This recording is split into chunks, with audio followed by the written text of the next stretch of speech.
अस्सलामुअलैकुम दोस्तों, मैं हूं शाहरुख और आज हम लोग बात करेंगे रैनसमवेयर के बारे में कि रैनसमवेयर अटैक क्या होता है। क्योंकि दोस्तों आपने बहुत ही दिनों से ऐसा सुना होगा, न्यूज में देखा होगा कि काफी ज्यादा कंट्रीज में रैनसमवेयर अटैक्स हुए हैं। और दोस्तों अभी जो है वर्ल्ड का सबसे ज्यादा रैनसमवेयर अटैक इसी साल में हो रहा है। दोस्तों अब मैं आपको बता दूं कि रैनसमवेयर अटैक आखिर होता क्या है और इससे बचना कैसे है। सबसे पहले दोस्तों रैनसम का मतलब क्या होता है। रैनसम का मतलब होता है फिरौती, यानी कि अगर कोई आपकी चीज ले लेता है तो उसके बाद आप उसे छुराते हैं फिरौती की रकम दे करके। कोई गुंडागर्दी करता है आपसे तो आप उसे छुराते हैं फिरौती की रकम दे करके। तो रैनसमवेयर मतलब यह होता है दोस्तों कि एक ऐसा फिरौती की मांग करना जो कि आपके डेटा के बदले किया जाए। यानी कि दोस्तों आपके जो कंप्यूटर की डेटा है उसे कोई लॉक कर देगा, आपके फोन की जो डेटा है उसे कोई लॉक कर देगा और आप उस डेटा को जो है एक्सेस नहीं कर पाएंगे। और फिर वो मांग करेगा कि आप मुझे कुछ पैसे दीजिए, उसके बाद ही मैं आपके डेटा को जो है ऑन करूंगा, उसके बाद ही मैं आपके डेटा को खोलूंगा। दोस्तों उसकी जो चाबी होती है वो सिर्फ और सिर्फ अटैकर के पास होती है, क्योंकि दोस्तों वो सारी की सारी इनक्रिप्ट की जाती है और इनक्रिप्ट लॉक को तोड़ना बहुत ही ज्यादा मुश्किल है, बहुत ही ज्यादा वक्त लग जाता है। ऐसे तो अगर सिर्फ आपके डिवाइस को इनक्रिप्ट करें तब तो आसान है, कुछ दिनों में आप तोड़ सकते हैं। लेकिन अगर आपके डिवाइस के, आपके कंप्यूटर के, आपके फोन के एक एक फाइल को इनक्रिप्ट कर दे तो फिर दोस्तों आपको बहुत ही ज्यादा मुश्किल होगा खोलने में। और हो सकता है कि सालों लग जाए, 2 साल लग जाए, 3 साल लग जाए, या फिर कभी खुले ही नहीं, क्योंकि दोस्तों इसके लिए काफी ज्यादा एक्सपर्टनेस होना जरूरी है। तो यह जो रैनसमवेयर अटैक होता है दोस्तों, ये होता है कंप्यूटर्स पे, मोबाइल फोन्स पे, और यह भेजे जाते हैं ईमेल्स के द्वारा, या फिर कोई ऐसी वेबसाइट को आप एक्सेस करते हैं जिसपे कोई हैक्ड वेबसाइट है, या फिर वह कोई मालवेयर से जुड़ा हुआ वेबसाइट है जिसपे कोई वायरसेस है, और उसमें आप कोई अननोन फाइल को एक्सेस करते हैं या वेबसाइट को ही एक्सेस करते हैं। तो आपने देखा होगा कि कई बार आप वेबसाइट को एक्सेस कर रहे हो और सामने आ जाती है स्क्रीन पे कि आपके फोन में आपका फोन का नाम लिख देता है दोस्तों, लिखा रहता है कि आपके Redmi Note 3 में वायरस है। वहां उसके बाद फिर आपकी स्क्रीन से हटती नहीं है, आप होम बटन भी दबाते हैं हटती नहीं है, पावर बटन भी दबाते हैं नहीं, तो वो भी एक तरह की छोटी सी जो है रैनसमवेयर अटैक है। दोस्तों जो रैनसमवेयर अटैक होता है इसमें एक्चुअली होता यह है कि आपके फोन को, आपके कंप्यूटर को, आपके डिवाइस के फाइल्स को सारे को लॉक कर दिया जाता है चाबी से, और उसके बाद उसकी जो चाबी होती है सिर्फ और सिर्फ होती है अटैकर के पास, और आप उसे एक्सेस नहीं कर सकते, और उसके बदले में अपने फाइल को खोलने के लिए आपको देने पड़ते हैं पैसे। अब दोस्तों मैं सबसे पहले तो ये बताना चाहूंगा कि बहुत सारे यूट्यूबर्स या बहुत सारे टेक एक्सपर्ट्स ये कहते हैं कि जो रैनसमवेयर है एक ऐसा अटैक है। मान लीजिए कि आपके घर में कोई बच्चा है और उसे कोई किडनैप कर ले गया और उस बच्चे को छोड़ने के लिए वह मांग रहा है कि पैसे। लेकिन दोस्तों ये एग्जाम्पल गलत है, ऐसा नहीं है, क्योंकि दोस्तों आपकी जो डेटा है वो उनके पास नहीं जाती है, आपकी डेटा आपके कंप्यूटर में ही रहेगी, बस लॉक हो जाएगी। तो इसका सही एग्जांपल क्या है? तो सही एग्जांपल यह है दोस्तों कि मान लीजिए आपका कोई घर है और आप बाहर गए हुए हैं और उसके बाद कोई गुंडा आया और वो अपना ताला आपके घर में लगा दिया, और जब आप घर पे आते हैं तो वो कहता है कि मैं तब तक ताला नहीं खोलूंगा जब तक कि आप मुझे इतने पैसे नहीं देते हैं। यह होता है दोस्तों रैनसमवेयर कि आपका अपना ही घर वहां पे लॉक हो गया है, आपको उस पे एक्सेस नहीं है, जबकि आपने उसमें ताला भी लगाया हुआ था फिर भी वो लॉक हो गया है और आपका उस पे एक्सेस नहीं है, चाबी है अटैकर के पास, तो आपको उसे पैसे देने पड़ेंगे तभी जाके खुलती है। और कभी कभी ऐसा होता है दोस्तों कि आप पैसे दे भी देते हैं तब भी वो नहीं खुलती है। क्यों नहीं खुलती है? क्योंकि वो सोचता है कि इसने इतने तो पैसे दे दिए, लगता है और भी ज्यादा पैसे देगा तब मैं खोलूंगा। तो इसलिए दोस्तों जब भी रैनसमवेयर अटैक होता है तो पैसा देना ये पहली चॉइस नहीं है, पहले आप पैसा नहीं दे। तो रैनसमवेयर अटैक से बचने के लिए क्या क्या करना है तो आइए जानते हैं।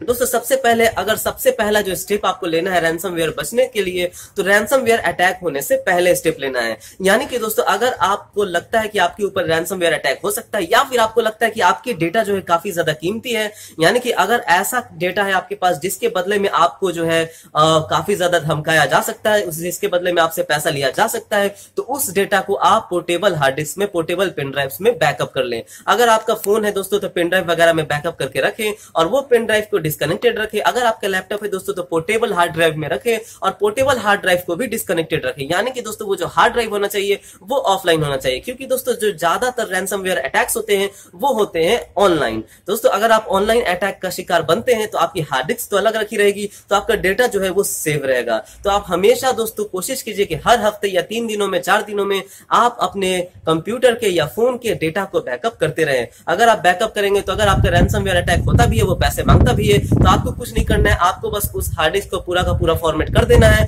और फिर आपको अपना बैकअप से रीसेट कर लेना है। तो उसके बाद आपकी फाइल भी उड़ जाएगी और आपकी जो है इंक्रिप्शन भी हट जाएगी, जो लॉक है वो भी हट जाएगी और फिर आपको जो बैकअप डेटा है उससे आपका जो फाइल है वो रिस्टोर भी हो जाएगा और आपको कोई भी नुकसान नहीं होगा और रैंसम देने से भी बच जाएंगे। तो ये है दोस्तों पहली स्टेप जो कि आपको लेना है अगर आपके पास कीमती डेटा है। वैसे तो मेरे पास कोई कीमती डेटा नहीं, बस यूट्यूब के कुछ वीडियोस होते हैं, बस कुछ मूवीज वगैरह होते हैं, गेम्स होते हैं, तो उन सब के लिए कोई बात नहीं है दोस्तों। मूवीज गेम्स को क्या इनक्रिप्ट क्या बैकअप करना दोस्तों, क्योंकि दोस्तों वो होगी भी तो मैं डिलीट करके दोबारा वापस ले सकता हूं। तो अगर कोई इनक्रिप्ट कर दे दोस्तों तो उसे खोलना इतना आसान नहीं होता है, इसलिए बैकअप करना जरूरी है।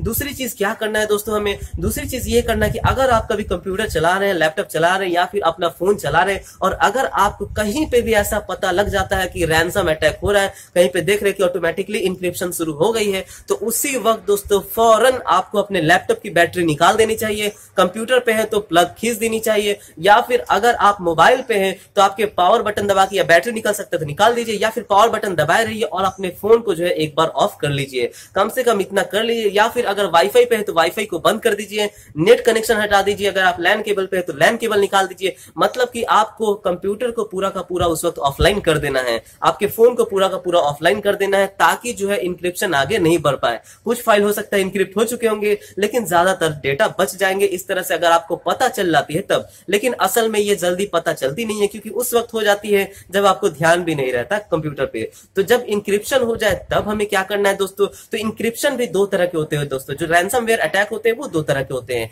पहला होता है दोस्तों लॉक स्क्रीन रैंसमवेयर और दूसरा होता है दोस्तों जो कि पूरी की पूरी फाइल पे होती है, फुल रैंसमवेयर जिसको बोलते हैं। दोस्तों जो लॉक स्क्रीन रैंसमवेयर होता है वो एक्चुअली होता है कि आपके फोन की या स्क्रीन पे या फिर आपके लैपटॉप पे, कंप्यूटर पे स्क्रीन पे एक मैसेज दिखा देगी कि आपका जो है डिवाइस लॉक हो गया है और आप जो है हमें इतना पेमेंट करें। उसमें क्या होता है दोस्तों कि आपकी पूरी फाइल्स जो इंक्रिप्टेड नहीं होती है, सिर्फ लॉक स्क्रीन जो है इंक्रिप्ट होती है। तो उसे हटाने का कुछ तरीका है दोस्तों, जैसे कि आप अपने कंप्यूटर को सेफ मोड में बूट करें या फिर अगर आपका फोन है तो उसे आप रीसेट कर लें, तो वो सब जो है इंक्रिप्शन हट जाती है। क्योंकि दोस्तों वो सिर्फ स्क्रीन इंक्रिप्ट होती है, सामने की फ्रंट की स्क्रीन इंक्रिप्ट होती है, सारे फाइल्स जो इंक्रिप्ट नहीं होते हैं। लेकिन दोस्तों किसी पॉइंट पे अगर आपका सारा फाइल जो है इंक्रिप्ट हो जाता है तब उसे हटाना मुश्किल है, बहुत ही ज्यादा मुश्किल है। क्योंकि दोस्तों एक एक फाइल का इंक्रिप्शन हटाने में काफी ज्यादा वक्त लग सकता है या फिर नहीं भी हट सकता है। क्योंकि दोस्तों इंक्रिप्शन एक ऐसी टेक्नोलॉजी है जिसे FBI भी आजकल नहीं खोल पाती है, तो उसमें काफी ज्यादा प्रॉब्लम होती है दोस्तों। तो इंक्रिप्ट अगर हो गया है तो फिर आपके पास यही चॉइस है कि अगर आपके पास बैकअप है तो बैकअप से रीस्टोर करें एक बार पूरा का पूरा फॉर्मेट करने के बाद। और दोस्तों आपको बचना चाहिए ऐसे ईमेल से जो स्कैम होते हैं, जो कहते हैं कि आप इस फाइल पे क्लिक कीजिए, वो सब ईमेल से बचना चाहिए। फालतू वेबसाइट को विजिट करने से बचना चाहिए, जिस पे ट्रस्टेड वेबसाइट नहीं उससे बचना चाहिए दोस्तों। एंटीवायरस का इस्तेमाल करें, जो एंटीवायरस आपके ऑनलाइन चीजों को स्कैन करती रहे, बताती रहे कि कौन कौन सी चीजें सेफ है, कौन कौन सी चीजें सेफ नहीं है, वो करनी चाहिए दोस्तों। फिशिंग से बचना चाहिए। फिशिंग क्या होता है दोस्तों, तो आपके पास फिशिंग जैसे मछली पकड़ते हैं, मछली पकड़ने के लिए हम लोग दाना फेंकते हैं दोस्तों और वो मछली उसमें फंस जाती है। उसी तरह से दोस्तों फिशिंग के लिए कुछ लोग कहते हैं कि आपको ये रिवार्ड मिलेगा, ये पैसे मिलेंगे, या फिर आप ऐसा लगता है कि आपका बॉस आपको मैसेज कर रहा है, ऐसा लगता है कि आपके फैमिली से आपको मैसेज आए हैं, ऐसा लगता है दोस्तों कि आपके किसी जान पहचान वाले से मैसेज आए हैं, ऐसा लगता है किसी ऑफिशियल का मैसेज है और आप उस पर अपना पासवर्ड वगैरह कुछ भी रिप्लाई कर देते हैं। तो वो सब फिशिंग से भी बचना चाहिए दोस्तों। और बहुत सारे स्टेप्स है जो आपको लेना चाहिए बचने के लिए। तो रैंसमवेयर से बचना है दोस्तों तो आपको सतर्क रहना पड़ेगा, यही एक तरीका है। और सबसे इंपॉर्टेंट बात मैं ये बता दूं दोस्तों कि अगर आपके पास विंडोज का ओएस है, विंडोज 10 है या विंडोज 7 है, कोई भी विंडोज है, तो आप उसे बिल्कुल ही अपडेट कर लीजिए। मार्च में ही अपडेट आई थी यह रैंसमवेयर अटैक से बचने के लिए, तो वो अपडेट कर लीजिए दोस्तों। तो आपकी जो रैंसमवेयर के अटैक्स है उसकी वल्नरेबिलिटीज कम हो जाएगी, जिससे आपको थोड़े से चांसेस कम हो जाएंगे कि आपको जो है अटैक्स मिले। और आप अपने एंटीवायरस को भी दोस्तों हमेशा अपडेट करते रहे, क्योंकि दोस्तों अपडेट करने से नए नए वायरसेस जो हैं उसमें ऐड होते रहते हैं और उसके बाद आप जो है सेफ हो जाते हैं। अब दोस्तों अगर आपका कंप्यूटर में यह रैंसमवेयर अटैक आ गया है तो मैं बता दूं कि आपने जो बैकअप रखा हुआ है आप उसी वक्त उसे ना लगा दें, वरना वो भी इंक्रिप्टेड हो जाएगी। या फिर आप हमेशा अपने जो हार्ड डिस्क है उसे कनेक्टेड ना रखें, वरना आपकी हार्ड डिस्क भी साथ साथ इंक्रिप्टेड हो जाएगी, साथ साथ रैंसमवेयर अटैक उसमें भी आ जाएगा। तो यह रिकमेंडेड है दोस्तों कि उसे भी आप ऑफलाइन रखें। अब दोस्तों कुछ लोग ऐसा कहते हैं कि अगर मैं अपने फोन को, आईफोन को, एंड्रॉयड को या फिर लैपटॉप को पहले से ही इंक्रिप्ट करके रखूं, यानी कि अपने पासवर्ड में पहले से ही इंक्रिप्ट करके रखूं, तो क्या उसमें रैंसमवेयर अटैक आएगा? दोस्तों मैं सबसे पहले पूछना चाहूंगा कि अगर आपने घर में कोई ताला लगा दिया है तो क्या उसमें कोई दूसरा ताला लगाया जा सकता है? जी हाँ दोस्तों, लगाया जा सकता है, कहीं भी लगाया जा सकता है, दूसरा ताला लगाया जा सकता है, चेन से बंद किया जा सकता है। मतलब कि अगर आप कह रहे हैं कि आपने इंक्रिप्ट किया है तो आपके ऊपर इंक्रिप्ट नहीं लगेगी, तो इसका मतलब यह है दोस्तों कि आपके पास कोई सेफ बॉक्स है और आप उसे दूसरे सेफ बॉक्स में नहीं रख सकते हैं। लेकिन दोस्तों आप बिल्कुल रख सकते हैं, और अगर आपने इंक्रिप्ट किया हुआ भी है तो आपका दोबारा से इंक्रिप्शन भी हो सकती है। तो इसलिए दोस्तों आपके इंक्रिप्ट करने से भी कोई भी प्रॉब्लम सॉल्व होगी नहीं। बैकअप लेना ही बेस्ट प्लानिंग है, अगर आप बैकअप ले सकते हैं। और दूसरी चीज, अगर कोई आपसे रैंसमवेयर की डिमांड करता है और अगर आपने बैकअप नहीं लिया है और अगर आपके पास बहुत ही ज्यादा इंपॉर्टेंट डेटा है, तब ऐसे में कंसीडर करना पड़ता है कभी कभी कि जी हाँ, हमें देना चाहिए। लेकिन मैं कहूंगा कि दोस्तों रैंसम देने से पहले आपको कुछ लोगों से जरूर पूछना चाहिए, जैसे कि सबसे पहले अपने फैमिली से, पेरेंट्स से, बड़े लोगों से, पुलिस के पास जाना चाहिए, उनसे बातें करना चाहिए। और अगर कोई आपके पास हैकर वगैरह छोटी मोटी अगर होगी तो वो जो है इंक्रिप्शन को हो सकता है खोल पाए और आपके डेटा को जो है रिकवर कर पाए। एक और ऑप्शन मिलता है दोस्तों डेटा को रिकवर करने के लिए, कि आप जब पूरे कंप्यूटर को फॉर्मेट कर दिए, हर चीज डिलीट कर दिए, विंडोज ओएस डिलीट कर दिए, फिर से दोबारा आपने विंडोज को इंस्टॉल किया, इंक्रिप्शन तो हट गई पर पूरी की पूरी फाइल चली गई, तो उसके बाद आप जो है डिलीट हुए डेटा को वापस ला सकते हैं। और यह करना पॉसिबल है दोस्तों। अगर आपका कोई भी फाइल डिलीट हो चुका है तो वह जो है ईज़ डेटा रिकवरी विजार्ड से, कोई भी डेटा रिकवरी सॉफ्टवेयर से दोस्तों वापस आप ला सकते हैं, और उसके बाद जो है हो सकता है कि कुछ फाइल्स वापस आ जाए। तो दोस्तों मैं हूं शाहरुख, और आज मुझे आप लोग को बताना था रैंसमवेयर के बारे में। तो अगर आपको समझ में आई हमारी यह वीडियो कि रैंसमवेयर अटैक्स क्या होते हैं, कैसे काम करते हैं और उससे बचना कैसे है, तो हमारे चैनल को सब्सक्राइब कीजिए और हमारे वीडियोस पे लाइक एंड कमेंट कीजिए। Thank you.